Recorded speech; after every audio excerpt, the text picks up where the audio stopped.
नमस्कार, स्वागत है आपका। मैं हूं आपके साथ स्वीटी दीक्षित। बुलेटिन की शुरुआत करेंगे महत्वपूर्ण जानकारी के साथ। मंगलवार को दिल्ली में पूर्वानुमान तो था हल्की वर्षा का, लेकिन दिन भर स्थिति बनी रही गंभीर। श्रेणी के कोल्ड डे की अधिकतम तापमान सामान्य से 6 डिग्री नीचे चला गया। येलो अलर्ट की ठंड के बीच लोग दिन भर कांपते रहे। आज सुबह भी ऐसा ही मौसम बना हुआ है। मौसम विभाग ने येलो अलर्ट जारी कर दिया है और बता दें कि हर तरफ सिर्फ कोहरा ही नजर आ रहा है। जनजीवन पूरी तरीके से अस्त व्यस्त हो चुका है। लोग ठिठुर रहे हैं इस कड़ाके की ठंड में। तो मौसम की मार देखने को मिल रही है। यूपी में या फिर पहाड़ी इलाकों में काफी ज्यादा ठंड पड़ रही है। मौसम विभाग ने येलो अलर्ट कई जगहों पर जारी कर दिया है। लोगों को एहतियातन बरतने के लिए भी कहा गया है। मौसम विभाग के अनुसार सुबह से ही आसमान में छाए रहेंगे बादल। तेज हवाओं के साथ लोगों को काफी दिक्कतों का सामना करना पड़ सकता है, जिसके चलते बारिश की भी संभावना जताई जा रही है। जबकि 2 दिन तक मौसम ऐसा ही रहेगा। पिछले 2 सप्ताह से आसमान पर धुंध की चादर छाई हुई है। ठंड की वजह से छोटे बच्चे तो स्कूल में ना जाने की वजह से घरों में कैद हो गए हैं। सर्दी से बचाव कर रहे हैं। 11वीं से लेकर 12वीं तक के बच्चे अभी भी दूर दराज स्कूल में जा रहे हैं। तो मौसम का अपडेट आप तक पहुंचा रहे हैं कि कई ऐसे इलाके हैं जहां पे येलो अलर्ट जारी कर दिया गया है। लोग अलाव का सहारा ले रहे हैं। 3 तस्वीरें आपकी टीवी स्क्रीन पर जहां किस तरीके से धुंध छाई हुई है वो नजर आ रहा है और लोग इस धुंध में चलने को मजबूर है। ऑफिस जा रहे हैं या बच्चों की छुट्टियां कर दी गई है। और ताज़ा अपडेट की बात की जाए तो आज भी मौसम ऐसा ही रहने वाला है। मौसम विभाग की तरफ से ये पूर्वानुमान जारी किया गया है। तो दिल्ली में कड़ाके की ठंड है। न सिर्फ दिल्ली बल्कि पहाड़ी इलाकों में भी काफ़ी ठिठुरन महसूस की जा रही है। लोगों को चलने में काफ़ी दिक्कत हो रही क्योंकि विजिबिलिटी एकदम शून्य हो चुकी है।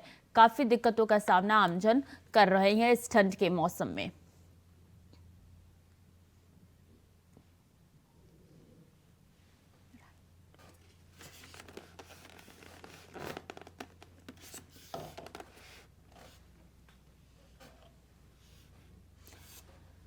तो दिल्ली के कड़ाके की ठंड है। ना सिर्फ दिल्ली बल्कि दिल्ली एनसीआर में यही मौसम है। और अगर ताज़ा जानकारी की बात की जाए तो लोग काफ़ी दिक्कतों का सामना कर रहे हैं। मौसम विभाग ने बड़ा अपडेट दे दिया है कि 3 से 4 दिन तक तकरीबन यही माहौल रहने वाला है।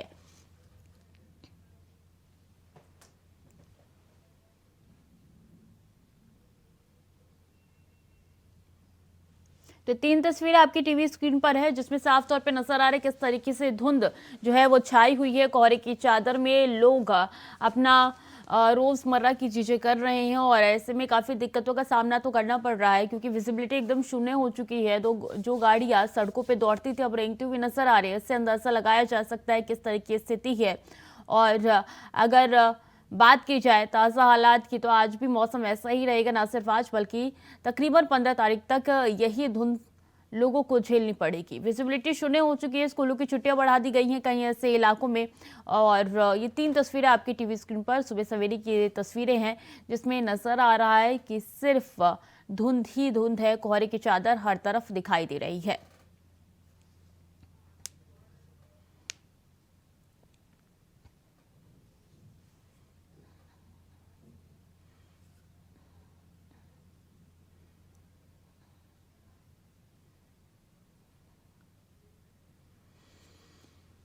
देखिए, मौसम के अपडेट को लेकर हमारे तमाम संवाददाता अलग अलग जगह से जुड़ चुके हैं। अजीत दिल्ली से हमारे साथ जुड़ चुके हैं तो शुभम लखनऊ से ज़्यादा जानकारी देंगे। करुणेश बलिया से हमारे साथ जुड़ चुके हैं और गाजियाबाद से हमारे साथ सुशील जुड़ चुके हैं। सबसे पहले अजीत ये बताइए कि क्या अपडेट है। दिल्ली एनसीआर में कितना तापमान दर्ज किया जा रहा है, क्या डिग्री सेल्सियस है? बताता हूँ। राजधानी दिल्ली में अगर मैं बात करूँ तो बीते लगभग 10 से 11 दिनों से लगभग राजधानी दिल्ली वासियों को जो शीतलहर का जो प्रकोप है वो झेलना पड़ रहा है। हालांकि कहा जा सकता है कि आज अगर मैं अभी इस तरह की बात करूँ तो कोहरे में काफी हद तक सुधार जरूर देखने को मिल रहा है, लेकिन अभी भी जो विजिबिलिटी है वो सामान्य तौर पर नहीं है। अगर मैं इस समय का तापमान की बात करूँ, मैं अभी रोहिणी इलाके में मौजूद हूँ। रोहिणी इलाके का जो तापमान है तकरीबन 8 डिग्री जो का जो इस समय तापमान है वो देखने को मिला है। साफ तौर पर जाहिर है कि दिल्ली वासियों को ये जो हार्ड कपा देने वाली ठंड है इसका सामना करना पड़ रहा है। और अगर जिस तरीके से पूर्वानुमान लगाया जा रहा है मौसम विभाग का, तो आज तकरीबन 6 डिग्री जो न्यूनतम तापमान है वो रहने का अनुमान है। 6 डिग्री तक जो तापमान है वो पहुंच सकता है। तो ऐसे में साफ तौर पर अंदाजा लगाया जा सकता है कि किस तरीके से जो ठंड का जो अटैक है वो दिल्ली वासियों पर पड़ने वाला है। हालांकि पूर्वानुमान मौसम विभाग के माने तो लगभग आने वाले 15 तारीख तक दिल्ली में जो मौसम है वो यूं ही रहने वाला है। अगर मैं बीते बुधवार की बात करूं तो बीते बुधवार को मौसम जिस तरीके से रहा, कोल्ड डे एक बार फिर से घोषित किया गया। बुधवार का दिन काफी ठंडा भरा रहा और आज की अगर मैं बात करूं तो आज भी लगभग ऐसे ही रहने के आसार है। तो निश्चित तौर पर कहीं ना कहीं जो दिल्ली में बढ़ रही ठंड दिल्ली वासियों को काफी परेशान करती हुई नजर आ रही है। जी बिल्कुल। क्या लखनऊ में सुबह में विजिबिलिटी 0 एक बार फिर से हो चुकी है?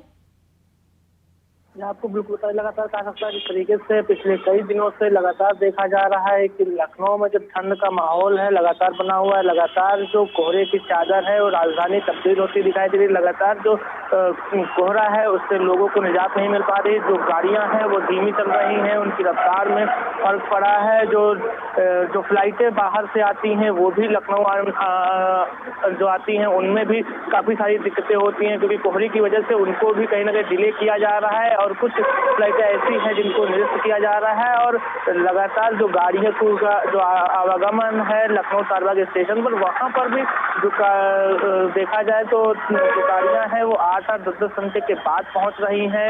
लगातार कहा जा सकता है कि लखनऊ में आज का जो 2 दिन पहले की अपेक्षा आज का जो मौसम है वो काफी ज्यादा सर्द बताया जा रहा है। आज का जो मौसम है काफी ज्यादा सर्द है और लगातार जो प्रकोप है कोहरे का वो देखा जा रहा है। कोहरे की जो चादर है वो चारों तरफ दिखाई दे रही है। आज भी लगातार जो है कहा जा सकता है कि लखनऊ डीएम की तरफ से छुट्टी की गई है और जो विद्यालय 10 तारीख तक बंद किए गए थे उन सभी विद्यालयों को 13 जनवरी तक के लिए बंद कर दिया गया है। और लगातार लखनऊ डीएम की तरफ से निर्देश दिए जा रहे हैं कि लोगों को अगर जरूरी कोई काम ना हो तो वो घरों में रहे, क्योंकि जो तापमान है लगातार जो टेम्परेचर है वो गिरता हुआ जा रहा है। लगातार जो फिसलन का माहौल है वो लोगों को मिल रहा है। अलाव की व्यवस्था तो हो रही है, अलाव जल तो रहे हैं, लेकिन उसके बावजूद भी जो लोग बाहर निकल रहे हैं उनको काफी सारी दिक्कतें होती हैं, काफी सारी कठिनाइयों का सामना करना पड़ता है।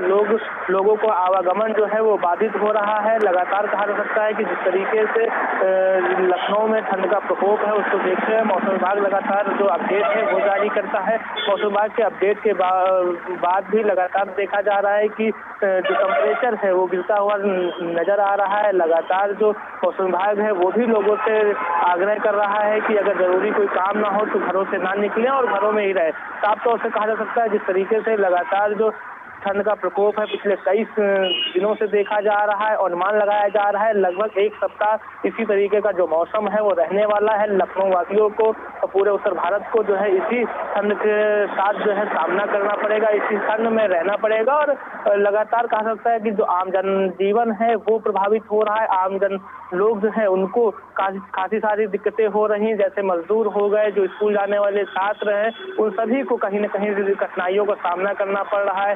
कहीं ना कहीं जो सड़क हादसे हैं उनमें भी काफी ज्यादा इजाफा जो है देखा जाता है, चाहे वो यमुना एक्सप्रेसवे हाईवे हो या फिर पूर्वांचल हाईवे हो। उन सभी जगहों पर जो देखा गया है कि पिछले कई दिनों में जो रात के समय जो हादसे हैं उनमें भी इजाफा हुआ है। उनमें भी इजाफे की जो लाइन है वो बनी है, क्योंकि कोहरे की वजह से, कोहरे की चादर की वजह से सामने वाली जो गाड़ियां हैं वो नहीं दिख पाती हैं, जिसकी वजह से जो हादसे हैं वो भी होते हैं। लगातार कहा जाता है कि एक तरफ जो है कोहरे की चादर की वजह से ठंड से लोग परेशान ही हैं, वहीं जो गाड़ियां निकलती हैं उनके साथ जो हादसे होते हैं उनको लेकर के भी लोग काफी चिंतित हैं, क्योंकि जब रात में निकलते हैं सावधानी तो बरतते हैं, लेकिन उसके बावजूद जो कोहरे की चादर इतनी ज्यादा होती है जिसकी वजह से हाईवे पर कुछ दिखाई नहीं देता है और गाड़ियां जो है इंडिकेटर लाइट जला करके निकलती हैं, लेकिन जो हादसे हैं वो कहीं ना कहीं हो जाते हैं। लेकिन लगातार जो मौसम विभाग है वो अपडेट दे रहा है कि लगभग 1 सप्ताह तक इसी तरीके का मौसम रहने वाला है। लखनऊ में ठंड इतनी ज्यादा पड़ रही है कि सबसे ज्यादा प्रभाव जो है वो बुजुर्ग लोगों और बच्चों पे ही इसका देखने को मिल रहा है। अगर करुणेश बात की जाए तो बलिया में क्या अपडेट है? क्या मौसम विभाग की तरफ से येलो अलर्ट वहां पे जारी कर दिया गया है? जी मैं बिल्कुल बता दूं आपको, जिस तरह से ठंड बढ़ी है और जो सर्द की हवाएं जो चल रही हैं उसको लेकर के यहाँ पर येलो अलर्ट किया गया है और लोगों को चेतावनी दी गई है कि अगर जरूरी काम ना हो तो घर से बाहर ना निकले। लेकिन कहीं ना कहीं देखा जा रहा है कि मजबूरी में लोगों को बाहर निकलना पड़ता ही है। कभी ऐसा कुछ काम है कि बिना निकले वो काम हो नहीं सकता है, लेकिन उसमें जो है अलाव का सहारा लेते हैं लोग। बीच बीच में कहीं ना कहीं जो अलाव जलता रहता है, तो काम करते हुए बीच बीच में कहीं ना कहीं अलाव का भी वो सहारा ले लेते हैं थोड़ा बहुत, तो उससे कुछ बचत हो जाती है। लेकिन अगर देखा जाए तो जो सर्द हवाएं हैं, जो ठंड जो इस समय बढ़ गई है, उसके चलते काफी जो है यहाँ पे दिक्कतों का सामना करना पड़ रहा है। जो बच्चे हैं, वो जो बुजुर्ग हैं, वो देखा जा रहा है कि कहीं ना कहीं जो हॉस्पिटल में जो मरीज जो की संख्या है, उसमें बुजुर्गों की और बच्चों की संख्या ज्यादा बढ़ रही है, क्योंकि जो ठंड है उसके वजह से कहीं ना कहीं सर्दी, जुकाम, बुखार जैसे जो चीजें सामने आ रही हैं।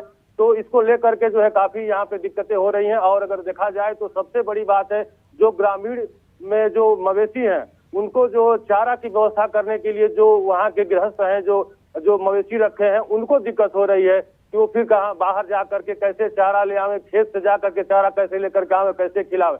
तो अगर देखा जाए तो आदमी के साथ साथ जो है मवेशियों को भी इस ठंड में दिक्कत हो रही है, और इसको लेकर के काफी यहाँ पे जो है ठंड के चलते दिक्कत हो रही है। जी बिल्कुल, सबको दिक्कत हो रही है। ठंड इतनी ज़्यादा है कि इस बार सारे रिकॉर्ड टूट रहे हैं। सुशील, अगर बात किया जाए गाजियाबाद की, तो वहाँ पे क्या अपडेट है मौसम को लेकर? अगर सिटी जी में गाजीपुर की बात आपको बताऊं तो कल शाम को जब हम लोग गाजीपुर के सिटी स्टेशन पे खड़े थे, तो अभी सुबह में भी खबर आई कि जिन लोगों को आवागमन के साधन के लिए इलाहाबाद जाना है, बनारस जाना है, जो दैनिक दिनचर्या का लोगों का हिस्सा है, वहां पर सिटी जी अगर हम कहीं ट्रेनें लेट हैं या फिर वहां से सूचना आ रही है कि ट्रेन नहीं चलेगी कोहरे की धुंध की वजह से, तो लोगों को मजबूरी में सड़क के आवागमन का सहारा लेना पड़ रहा है। इसके साथ ही अगर हम सिटी जी जिला अस्पताल में हम बात करें, तो वहाँ पे हम लोगों ने बात की, तो वहाँ के जो MBBS doctor doctor Narayan Pandey ji ने बताया कि जो श्वास और अस्थमा के मरीज हैं, जो कि वायु प्रदूषण बढ़ जाता है ठंड के समय में, तो वहां पर उन्होंने साफ निर्देश दिया है कि आप बाहर ना निकलें, मास्क का सहारा लें। इसके साथ ही बिना वजह के बहुत सारे ऐसे लोग हैं जो कि ठंड से अगर हम कहें तो ओपीडी वहां पर लाइनें लगी हुई हैं, एक्सरे वहां पे हो रहा है, और ठंड में अगर हम कहें स्वीटी जी तो ग्रामीण अंचल इलाके जो हैं वहां काफी प्रभावित है। इसके साथ ही ठंड में लोग अलाव का सहारा बेशक ले रहे हैं, लेकिन 2-3 दिनों में जो मौसम विभाग का स्वीटी जी अलर्ट जारी हुआ है, उसने लोगों की मुश्किलें बढ़ा दी हैं, और अलाव से ऐसा राहत मिलने की कोई खबर नहीं है। अभी हम कहें तो गंगा के किनारे जितने भी गांव हैं, सर्द हवाओं के ठिठुरन से लोग परेशान हैं, मवेशी परेशान हैं। और अगर हम सबसे बड़ी बात बताएं तो ठंड लगभग मौसम विभाग का ये अलर्ट है, 1 हफ्ते के बाद ही निजात मिलेगी। लेकिन अभी भी गाजीपुर जिले में हम कहें तो रोड पर अगर हम कहें तो कोहरे की धुंध है, वहां पे यातायात के साधन होने के बाद भी लोग चल नहीं रहे हैं, ट्रेनें रुक सी गई हैं। अगर हम कहें तो ठंड ने सभी को अपने आगोश में ले लिया है, और मौसम विभाग ने साफ ये अलर्ट जारी किया है। इसके साथ ही गाजीपुर के बेसिक शिक्षा अधिकारी हेमंत राव ने भी ये साफ निर्देश दिया। जब स्वीटी जी हमारी बात हुई, उन्होंने कहा कि 1 से लेकर 8 तक के जो सरकारी विद्यालय है 14 जनवरी तक बंद रहेंगे, और जो प्राइवेट विद्यालय हैं उनको भी बंद करने का ऐलान किया गया है। लेकिन उन्होंने साफ ये कहा कि जो भी परीक्षाएं हैं अगर वो चल रही हैं तो वो नौनिहाल जाके दे सकते हैं, लेकिन फिर भी सरकार सजग है। यहाँ पे बहुत सारे ऐसे समाजसेवी हैं जो कि कंबल वितरित का कार्य भी कर रहे हैं। लेकिन अभी भी अगर हम कहें तो सुबह का ये समय है, हम लोग अभी यहाँ पे खड़े हैं, यहाँ पर भी काफी ठंड है। और हम कहें तो सबसे बड़ी अगर दिक्कत का सामना कहें स्वीटी जी, तो इस समय हवाएं जो चल रही हैं वो किसानों के लिए हम कहें तो बहुत ही, अगर हम कहें बहुत से ऐसे किसान थे, जब हम लोगों ने बात किया तो उन्होंने कहा कि मजबूरी है, जो उनके मवेशी हैं उनको चारा लाना है, या और भी ऐसी समस्याएं हैं। लेकिन एक सबसे बड़ी दिक्कत आ रही है कि जो गांव के इलाके हैं वहां पे अलाव की व्यवस्था नहीं है। जो भी स्थानीय ब्लॉक के प्रबंधन है या फिर गाजीपुर जिले में कहें आला अधिकारियों की सबसे बड़ी लापरवाही देखने को मिल रही है। जो भी सरकारें वहां से मुहैया करवाती हैं, अब तक गाजीपुर जिले में हम कहें तो शहर में भी ऐसा कुछ देखने के लिए नहीं मिल रहा है। तो कुछ ऐसी विभागीय लापरवाहियां भी हैं स्वीटी जी जो कि सामने दिख रही हैं। जी बिल्कुल, और जो ध्यान में भी रखना बहुत ज़रूरी हो जाता है गाजीपुर में। अगर बात की जाए अजीत, दिल्ली में तो कितनी फ्लाइटें रद्द हुई है और कितनी ट्रेनें देरी से चल रही है, कोई अपडेट मिल पा रहा है क्या? देखिए सुनील, बिल्कुल बताना चाहूंगा, जिस तरीके से राजधानी दिल्ली में जो ठंड के साथ जो कोहरे का जो डबल अटैक है वो देखने को मिल रहा है। तो निश्चित तौर पर जो चाहे वो ट्रेन व्यवस्था हो या फिर हवाई उड़ान की बात करें, हर चीज पर प्रभाव देखने को मिल रहा है। काफी ट्रेनें ऐसी हैं जो देरी से चल रही है, जिसमें चाहे वो स्पेशल ट्रेन हो, सुपरफास्ट ट्रेन हो, ऐसे तमाम ट्रेनें हैं जो लगातार देरी से चल रही है। मगर मैं हवाई उड़ान की बात करूं, वो भी काफी असर पड़ा है, क्योंकि जिस तरीके से जो विजिबिलिटी जो है वो नहीं देखने को मिले, तो निश्चित तौर पर जो हवाई उड़ान है उस पर भी काफी असर पड़ रहा है। क्योंकि जो हवाई उड़ान हो वो या फिर ट्रेन व्यवस्था हो, जब तक विजिबिलिटी सामान्य तौर पर नहीं होती तब तक इस पर भी काफी असर देखने को मिलता है। और इसका असर उन यात्रियों पर भी पड़ रहा है जो किसी ना किसी काम से दिल्ली से बाहर जा रहे हैं, या तो किसी जरूरी काम से या फिर किसी दफ्तर के काम से बाहर जा रहे हैं। उनको काफी दिक्कतों का सामना करना पड़ रहा है, क्योंकि जब उन्हें नहीं पता चलता, जब वो स्टेशन पर या फिर एयरपोर्ट पर जाते हैं तब उन्हें पता चलता है कि जो ये फ्लाइट है वो देरी से चल रही है। तो ऐसे में उनके कामकाज पर भी काफी असर पड़ रहा है, और कहीं ना कहीं कहा जा सकता है कि यानी कि पूरी तरीके से सबकी जीवन जो है वो अस्त व्यस्त हो चुकी है। बहुत बहुत धन्यवाद आप चारों का हमारे साथ जुड़ने के लिए और तमाम जानकारी साझा करने के लिए। देखिए किस तरीके से ठंड का प्रकोप लगातार कहर ढा रहा है और जो तापमान है वो माइनस में ही जाते हुए नजर आ रहा है। उत्तर प्रदेश के नमामि गंगे और ग्रामीण जलापूर्ति विभाग के प्रमुख सचिव अनुराग श्रीवास्तव ने कानपुर सर्किट हाउस में स्वच्छ गंगा मिशन के तहत गंगा सफाई, एसटीपी संचालन, जल जीवन मिशन की हर घर जल योजना के संबंध में जिलाधिकारी विशाख जी अय्यर, जल निगम और जलकल विभाग और अन्य अधिकारियों के साथ बैठक करते हुए कई दिशा निर्देश दिए। उन्होंने कहा कि प्रदेश सरकार के नमामि गंगे प्रोजेक्ट एक बहुत ही महत्वपूर्ण प्रोजेक्ट है और माघ मेले भी नजदीक है। इस दौरान गंगा में वेस्ट, फाइटर, सीवरेज, किसी भी प्रकार की कोई गंदगी नहीं जानी चाहिए। यही प्रदेश सरकार की प्राथमिकता है। इसी प्रमुखता को देखते हुए ये बैठक की गई है, क्योंकि गंगा को स्वच्छ रखने के लिए काफी प्रयास किए गए हैं, जिसका ये अंतिम चरण है। इस चरण में कहीं कोई कमी ना रह जाए, इसके लिए प्रयागराज और कानपुर में बैठक करके संबंधित अधिकारियों को दिशा निर्देश दिए गए हैं।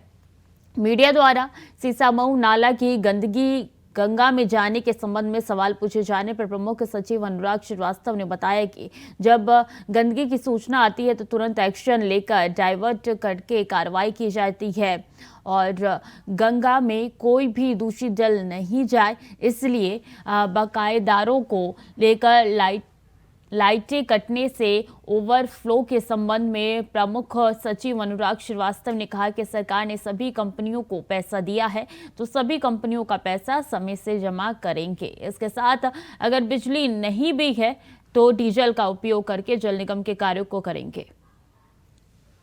नमामि गंगे कार्यक्रम बहुत ही महत्वपूर्ण कार्यक्रम है सरकार का, और माघ मेला अब शुरू होने जा रहा है बहुत जल्दी, 25 तारीख से माघ महीने में। माघ मेले के दौरान गंगा जी में जितना भी वेस्ट वाटर है या सीवरेज है वो नहीं जाना चाहिए। ये हम लोगों की प्राथमिकता है, और इसी प्राथमिकता को देखने के लिए हम प्रयागराज और कानपुर दोनों जगहों पर इसको देखने जा रहे हैं। जो काफ़ी कार्य हुए हैं पिछले कुछ समय में नमामि गंगे के तहत, जिनमें कि नदी में सीवरेज को रोकने के लिए या इंडस्ट्रियल वेस्ट को रोकने के लिए काफ़ी प्रयास किए गए हैं। तो उन प्रयासों के तहत अब केवल लास्ट स्टेज में है, कहीं भी कोई कमी न रह जाए, ताकि माघ मेले के दौरान नदी में प्रदूषित जल नहीं जाने पाए गंगा जी में। इसका हम लोगों को प्रयास करना, उसी की समीक्षा करने आज हम आए थे। तो फिलहाल के लिए बुलेटिन में इतना ही। खबरें लगातार जारी है, देखते रहिए इंडिया वॉइस।